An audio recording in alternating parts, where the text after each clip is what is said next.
Pathetic ass and he's a drunk. Now tell the truth on that. I beg you to come sit down. For real? You! I'm innocent. Fuck you all. You're garbage. You say no crazy shit about me, man. No, man, because he's saying shit he don't even know, man. I'm not standing up here to say, hey, you found me guilty. I didn't mean to do it, please. I still stand firm on my innocence. Yeah? Okay. How long were you in the Marines? 10 years? June 13th, 2017, Grand Rapids, Michigan. Elis Ortiz-Nieves, 25, was babysitting his girlfriend's 7 children when tragedy struck.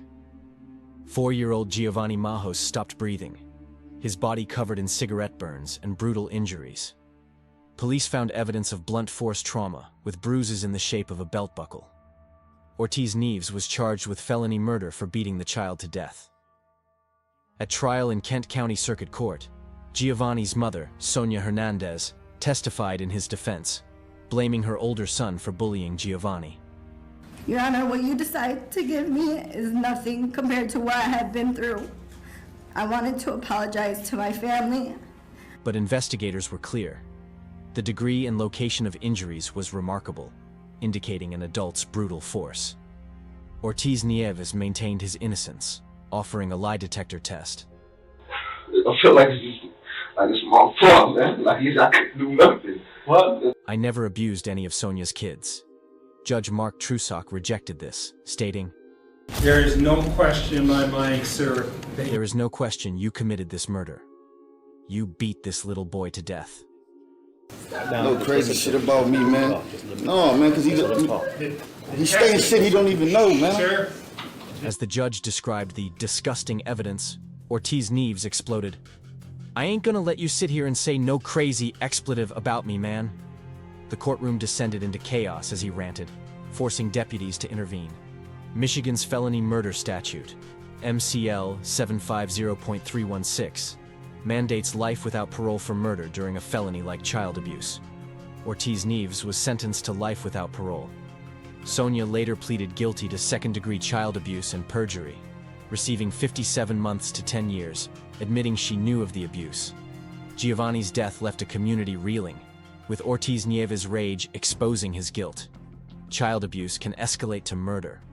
Recognizing and reporting signs saves lives. Michigan's MCL 750.316 mandates life without parole for felony murder. MCL 750.136B covers child abuse. Ortiz-Nieves beat 4-year-old Giovanni to death, leaving cigarette burns and brutal injuries.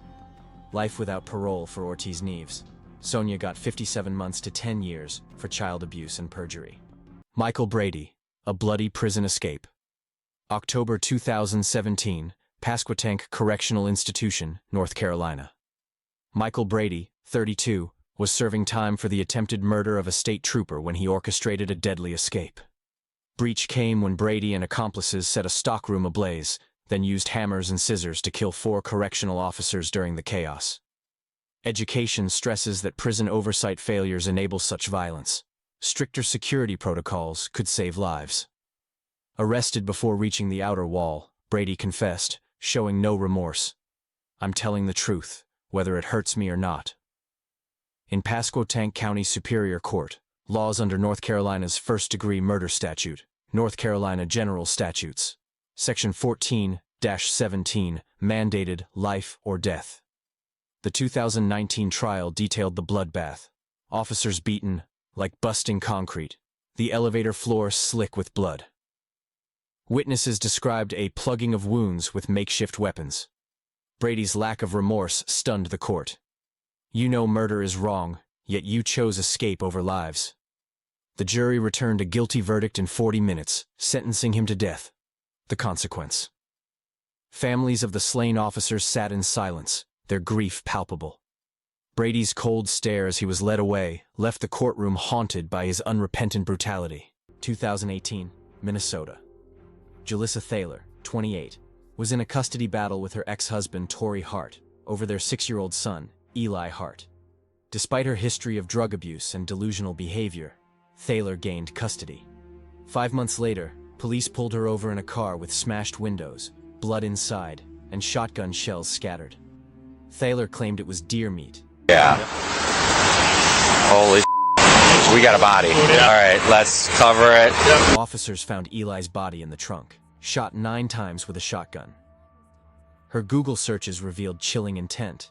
How much blood can a 6-year-old lose? And how much does life insurance pay for a dead child? At her trial in Hennepin County, Thaler was convicted of first-degree premeditated murder. At sentencing, she showed no remorse, defiantly declaring, I'm innocent. Fuck you all. You're garbage. "You all, you're garbage," and appearing to flip off the courtroom camera. The judge sentenced her to life without parole under Minnesota's first-degree murder statute. Minnesota, Stat Section 609.185. Eli's calculated murder by his own mother stunned the courtroom, leaving a community grappling with her heartless betrayal. Custody disputes and untreated mental health issues can lead to deadly outcomes. Intervention is critical. Minnesota Stat Section 609.185 mandates life without parole for first-degree premeditated murder.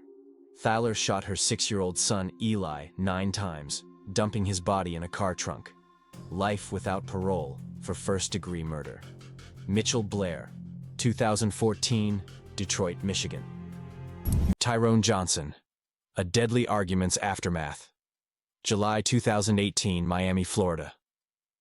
Tyrone Johnson, 29, was at home with his girlfriend Stephanie Willis, 27, and her 10-year-old son, Ricky Willis, when a trivial argument over a TV remote spiraled into tragedy. Orange Triangle breach occurred when Johnson, enraged, grabbed a handgun and shot Stephanie and Ricky, killing them both. Education warns that domestic disputes can escalate to lethal violence. Conflict resolution programs could prevent such impulsive acts. Police found Johnson bloodied, claiming, "I didn't mean to." But evidence showed he fired deliberately while Stephanie held a PlayStation controller. In Miami-Dade County Circuit Court, laws under Florida's first-degree murder statute, Florida. Stat Section 782.04 mandated life or death for double murder. Johnson's 2019 trial revealed shell casings in Ricky's room, contradicting his accidental shooting claim. Prosecutors argued, each step was a choice to kill, not spare that boy. Johnson addressed the court, remorseful yet defiant.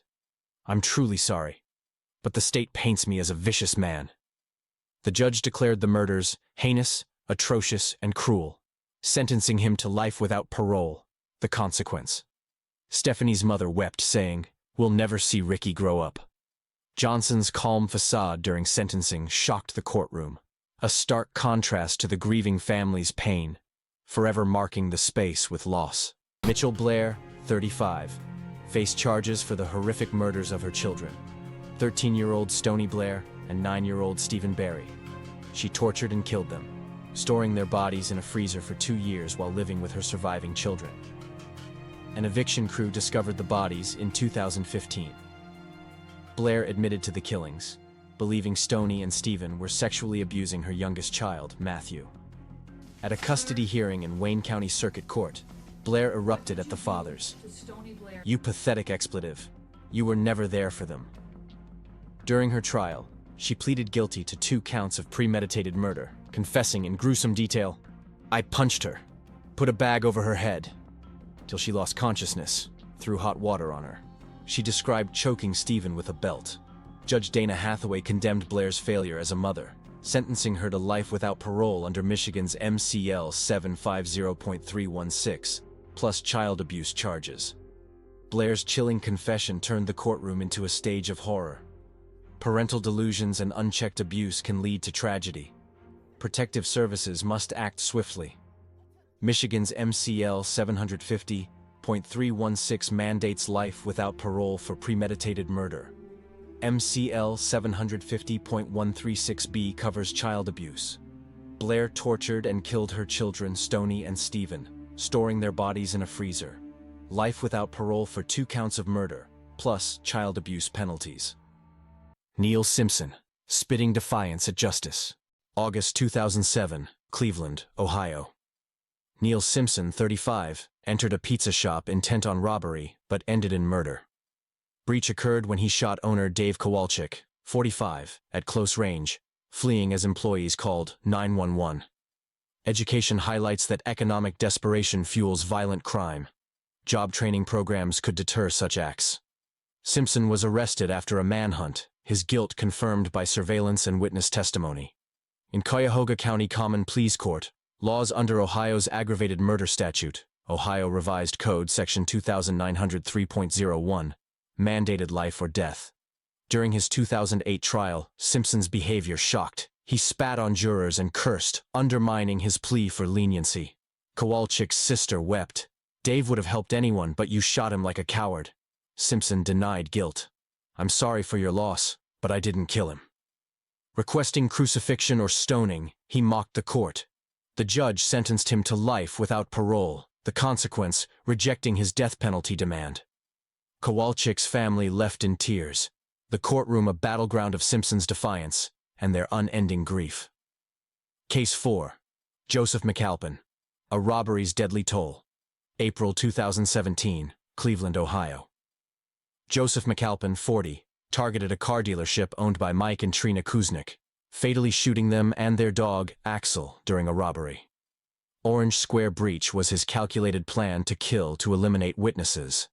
Education emphasizes that greed-driven crimes escalate with easy access to weapons. Stricter gun laws could reduce such tragedies. McAlpin, arrested after leaving DNA evidence, represented himself, arrogantly cross-examining witnesses. How do we know you're not lying? In Cuyahoga County Common Pleas Court, laws under Ohio's aggravated murder statute, Ohio Revised Code Section 2903.01, mandated death or life. The 2018 trial revealed the Kuznick's brutal deaths, described as demonic by Councilman Mike Polensek, who saw their bodies carried out. McAlpin, showing brief emotion, insisted, "I stand firm on my innocence." The jury, unmoved, found prior calculation, sentencing him to death, the consequence. Trina's brother said, "Justice isn't vengeance, but this was deserved." McAlpin's defiance, claiming withheld evidence, left the courtroom tense, a space scarred by his cold denial and the Kuznick's family's pain.